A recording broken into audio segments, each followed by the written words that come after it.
Hello friend, कैसे हैं आप लोग। आप सभी का मेरा इस यूट्यूब चैनल पे स्वागत है। आप सभी को आज हम एक चैलेंज देना चाहते हैं। जो बोर्ड पर क्वेश्चन दिखाई दे रहा है आपको, ये आप कितना देर में सोल्व कर सकते हैं। आपका टाइम है 10 सेकेंड। अगर आप लोग 10 सेकेंड में इसको कर सकते हैं तो बताइए यस, और नहीं कर सकते हैं तो देखिए आज हम लोग सीखेंगे कि इतना जल्दी किसी भी क्वेश्चन को कैसे सोल्व किया जा सकता है। जैसे कि आपका क्वेश्चन है 31% ऑफ 260 गुना भाट इक्वल टू 12,896। अगर इसको हम बेसिक से करें तो कम से कम 30-35 सेकंड तो लग ही जाएगा। और जैसे कि आपको पता है कि अब एसएससी में तो सेक्शनल टाइमिंग चालू हो गया है, मतलब कि मैथ्स के लिए भी आपको 15 मिनट ही मिलेगा। तो हमको कुछ ना कुछ तो जुगाड़ लगाना ही पड़ेगा।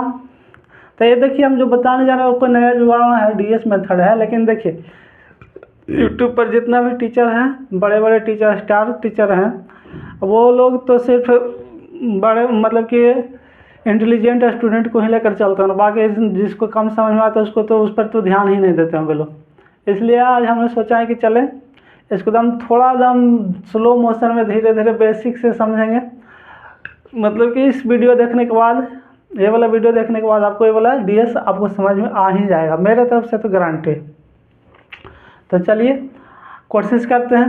पहले इसको अगर देखते हैं कि अगर इसको हम करें मेथड से करें तो कितना टाइम लगता है।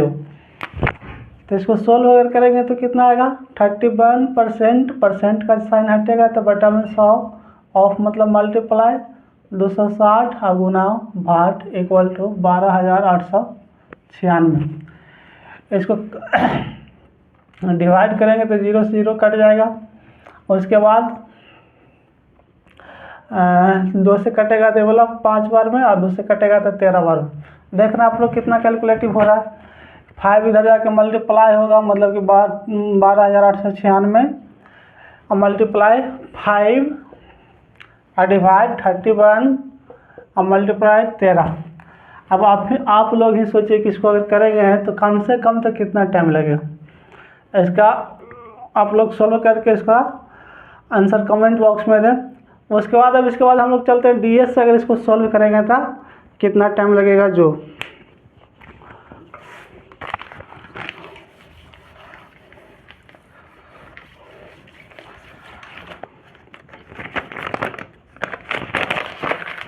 लग गया तो जानता है ना, ये बोर्ड है। अब देखिए डीएस क्या होता है, आप लोग को तो पता ही होगा डीएस थोड़ा बहुत, कि मतलब डीएस मतलब होता है डीएस अंकों का जोड़, मतलब डी से डिजिट, एस मीन्स सम, मतलब डिजिट का सम। चलिए इसको बाद में क्लियर कर लेंगे, लेकिन पहले इसको बना कर देखते हैं कि कितना टाइम लगता है इसको। तो देखिए डीएस बोलता है कि दोनों तरफ का डीएस कुछ होना चाहिए, मतलब डिजिटल सम इक्वल होना चाहिए। एलएचएस और आरएचएस का डीएस इक्वल होना चाहिए। तो अगर इसका डीएस हम निकालने जाते हैं तो कितना आ जाएगा। देखिए परसेंट का से तो कोई डीएस पर अंतर नहीं पड़ता, आप लोग को अगर जानते हो तो पता हो, नहीं तो हम लोग सिखाएंगे। देखिए अगर इसका डीएस निकालें तो 3 और 1 इसका हो गया 4 ऑफ मतलब मल्टीप्लाई और 6 और 2 8। अगर इसका डीएस करेंगे तो 8 चौके 32 और 32 का डीएस कितना आता है 5 आता है। तो इधर वाला का डीएस आ गया 5, इधर तो भाट का चिन्ह है, इक्वल टू इसका डीएस मतलब 9। अगर किसी अंक का डीएस निकालते हैं तो 9 का 0 माना जाता है या छोड़ देते हैं उसको, तो उसको नहीं जोड़ना है। तो वाला हो गया 0 और 8 और 1 में मिलाकर 9 हो गया। इसका भी डीएस हो गया 0। अब बच गया 6 2 8, 6 2 8। देखिए डीएस आ गया 8। अब हमको भाट का वैल्यू निकालना था 8 बटा 5 हो जाएगा। अब हमको डीएस इसका निकालना है। तो डीएस निकालने के लिए बटा में कुछ भी आता है उसको 1 बनाते हैं। इसको 1 बनाने के लिए इसमें ऊपर नीचे 2 से मल्टीप्लाई करना पड़ेगा। तो देखिए नीचे तो आ जाएगा 10 और ऊपर वाला के 16 आ जाएगा। अब 10 का डीएस होता है 1, और किसी भी अंक में 1 से डिवाइड करते हैं तो कोई उस पर फर्क नहीं पड़ता है। इसलिए हम लोग इसको छोड़ देंगे और सिर्फ इसका डीएस निकालेंगे। 6 और 1 का डीएस कितना होता है 7, मतलब पूरा इस क्वेश्चन का आंसर वही वाला होगा जिसका डीएस 7 आएगा। अगर आप लोग को समझ में आ रहा है तो यस बोलिए, नहीं तो फिर इसके बाद हम समझाते हैं कंसेप्ट कैसे होता है। जो डीएस थोड़ा सा 10 मिनट का है, 10-15 मिनट लगेगा, आप लोग को क्लियर हो जाएगा। अच्छा, मेरा आंसर आया है 7, मतलब कि आंसर का वही आंसर होगा जिसका DS 7 आ रहा है। तो देखिए DS 7 किसका आ रहा है, इसका तो 8 और 1 9 बोलिए, या तो 0 बोलिए, तो इसका DS तो 9 आ रहा है। फिर इसका देखते हैं, अगर इसी का देखते हैं 6 और 1 7, मतलब इसका DS कितना आया, 7 आया। इसका DS तो 5 आ रहा है, इसका DS 6 आ रहा है। तो आप लोग बताइए कौन सा आंसर होना चाहिए, 7 वाला, इसलिए मेरा ऑप्शन है C नंबर। आप लोग को आया होगा समझ, उम्मीद करते हैं। अगर आप लोग पहले से जानते हैं तो आप लोग को समझ में आया होगा, और जिनको नहीं समझ में आ रहा वो भी टेंशन नहीं लें, क्योंकि आज हम एक छोटा सा वीडियो बनाने वाले हैं DS का। इसको 2 पार्ट में कर लेंगे, थोड़ा 10 मिनट का वीडियो आज डाल देंगे और 10 मिनट का वीडियो कल डाल देंगे, जो आप लोग देखकर आसानी से सीख सकते हैं कि DS क्या होता है। जब हम लोग बेसिक से समझाने का कोशिश करते हैं कि DS मतलब होता है क्या और DS का यूज कहाँ करते हैं। सबसे बड़ा बात है DS सीखना नहीं, DS का यूज सीखना ज़रूरी है।